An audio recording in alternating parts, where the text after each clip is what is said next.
Hello everyone, welcome back to my YouTube channel. तो हमारा आज का टॉपिक है कोडिंग डिकोडिंग, जिसमें हम समझेंगे विद एग्जांपल कि कोडिंग डिकोडिंग क्या होते हैं। सबसे पहले उसकी एक हम परिभाषा देखेंगे, जिसमें लिखा है कोडिंग। कोडिंग क्या होता है? किसी अर्थपूर्ण शब्द, अक्षर, वाक्य को किसी विशेष नियमानुसार सांकेतिक भाषा में लिखने की प्रक्रिया को कोडिंग कहलाती है। किसी भी वाक्य को हम उसके विशेष नियमानुसार सांकेतिक भाषा में लिखते हैं। लिखने की जो प्रक्रिया होती है वो कोडिंग कहलाती है। इसी प्रकार देखेंगे डिकोडिंग को। डिकोडिंग क्या होती है? कोडिंग के विपरीत सांकेतिक भाषा में लिखे गए शब्द को वापस उसी अर्थपूर्ण शब्द, अक्षर, वाक्य में लिखने की प्रक्रिया क्या कहलाती है? ये कहलाती है डिकोडिंग। ठीक है। कोडिंग की जो विपरीत सांकेतिक भाषा होती है उसको हम वापस उसी भाषा में जब लिखते हैं, वाक्य में लिखने की जो प्रक्रिया होती है उसे हम डिकोडिंग कहते हैं। अब हम देखेंगे कि कोडिंग और डिकोडिंग पर आधारित जो होते हैं प्रायः 4 प्रकार के प्रश्न पूछे जाते हैं। तो वो कौन कौन से होते हैं, पहले उनको देखते हैं। पहले नंबर पर होता है अंग्रेजी वर्णमाला के अक्षरों पर आधारित। अंग्रेजी वर्णमाला के जो अक्षरों पर आधारित होते हैं वो क्वेश्चन पूछे जाते हैं। दूसरा होता है संख्याओं पर आधारित। तीसरा होता है शब्द प्रतिस्थापन पर आधारित। और चौथा होता है तुलनात्मक कोडिंग पर आधारित। तो हम अब इनका एग्जाम्पल देखेंगे। तो क्या है? पहले का दिया हुआ है, पहला क्या है? अंग्रेजी वर्णमाला के अक्षरों पर आधारित। तो क्या होता है? तो क्वेश्चन होता है ये कैसे?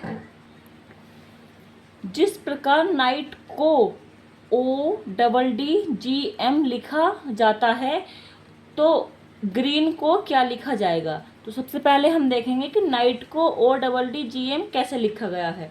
तो कैसे यहाँ लिखेंगे हम? नाइट NIGHT, ठीक है, ODDGM, ठीक है। अब क्या है? ये क्या है? अगर हम इसको ऐसे देखते हैं, ऐसे इस तरह से हम इसके शब्द निकालते हैं तो ये कैसे हो गया? ये तो इसका विपरीत नहीं है, लेकिन क्या करेंगे? अगर हम इसमें -5 करते हैं, टी में -5 करते हैं विपरीत में तो O आ गया। H में क्या करते हैं? -4 करते हैं तो D आ गया विपरीत में। G में -3 करते हैं तो D आ गया।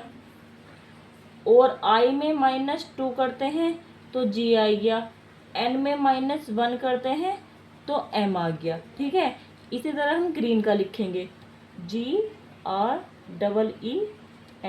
तो N में -5 करेंगे तो क्या आ गया? N में -5 करेंगे तो I आ गया। E में -4 करेंगे, E में -4 करेंगे तो A आ गया। E में -3 करेंगे तो क्या आ गया? B आ गया। R में -2 करेंगे तो P आ गया। और G में -1 करेंगे तो F आ गया। तो क्या आया हमारा? IABPF। ये हमारा आंसर आ गया, यानी कि ऑप्शन नंबर A हमारा आंसर है। दूसरा क्या पूछा गया है? संख्याओं पर आधारित। तो संख्याओं पर आधारित हम एक एग्जाम्पल देखेंगे। क्या दिया हुआ है कि जिस प्रकार बेड को 7 तथा सेप को 9 लिखा जाता है तो उसी प्रकार तो बताना है कि बैन को क्या लिखा जाएगा। ठीक है। तो इसको हम कैसे करेंगे? सबसे पहले हमें क्या निकालना है? इनकी नंबरिंग करनी है। देखेंगे हम बेड। ठीक है। B कितने पे आता है? 2 पे आता है। प्लस A कितने पे आता है? 1 पे। प्लस D कितने पे आता है? 4 पे। तो ये कितना हो गया? 7 आ गया आंसर। इसी तरह इसका निकालेंगे सेप का SAP। ठीक है। S कितने पर आता है? S आता है 19 पर। प्लस A कितने पर आता है? 1 पर। प्लस P कितने पे आता है? P आता है 16 पर। तो इसका टोटल कितना हो गया? 36। लेकिन 36 तो नहीं दिया हुआ है, तो इसमें क्या किया गया है? तो आगे लिखेंगे 3 + 6। 36 का 3 + 6 कितना हो गया? 9। इस तरह से हम इसे लिख सकते हैं। अब लिखेंगे हम बैन को BAN। ठीक है। B कितने पे आता है? 2 पे। प्लस A कितने पे आता है? 1 पे। प्लस N कितने पे आता है? 14 पे। तो ये कितना हो गया टोटल? 17। अब 17 तो ऑप्शन में नहीं है, तो हम क्या करेंगे, ये वाला मेथड अपनाएंगे। तो क्या करेंगे, 1 + 7 कितना हो गया, 8। क्या हो गया, 8, यानी कि ऑप्शन नंबर ए 8। अब थर्ड क्या दिया हुआ है, शब्द प्रतिस्थापन पर आधारित। ठीक है, अब इसका हम एग्जाम्पल देखेंगे। क्या लिखा हुआ है एग्जाम्पल, यदि वायु को हरा तथा हरे को नीला कहा जाए और नीले को आकाश कहा जाए और आकाश को पीला कहा जाए, ठीक है, पीले को पानी कहा जाए और पानी को गुलाबी कहा जाए, तो साफ आकाश का रंग क्या होगा। हमें क्या बताना है, साफ आकाश का रंग क्या होगा। इसमें जो पूछा गया है, साफ आकाश का रंग क्या होता है, नीला होता है। ठीक है, नीला होता है, परंतु यहाँ नीले को आकाश कहा गया है।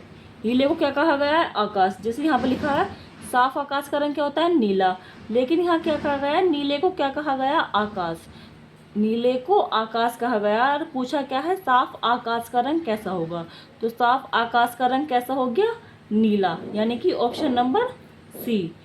अब फोर्थ वाला देखेंगे कि तुलनात्मक कोडिंग पर आधारित। ठीक है, ये है फोर्थ एग्जाम्पल। तो दिया हुआ है किसी कोड में 253 का अर्थ बुक आर ओल्ड है, बुक्स आर ओल्ड है। 546 का अर्थ मैन इज ओल्ड है और 378 का अर्थ बाय गुड बुक्स है। तो कोड में आर का क्या अर्थ है, आर किसका अर्थ है, यानी कि बताना है कि आर जो दिया हुआ है उसके लिए कौन सा शब्द यूज़ हुआ है।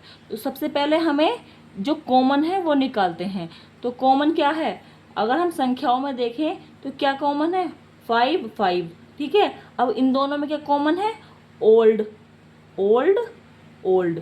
तो ये तो नहीं हो सकता है आर का अर्थ। ठीक है, ये 5 5 तो ओल्ड ओल्ड।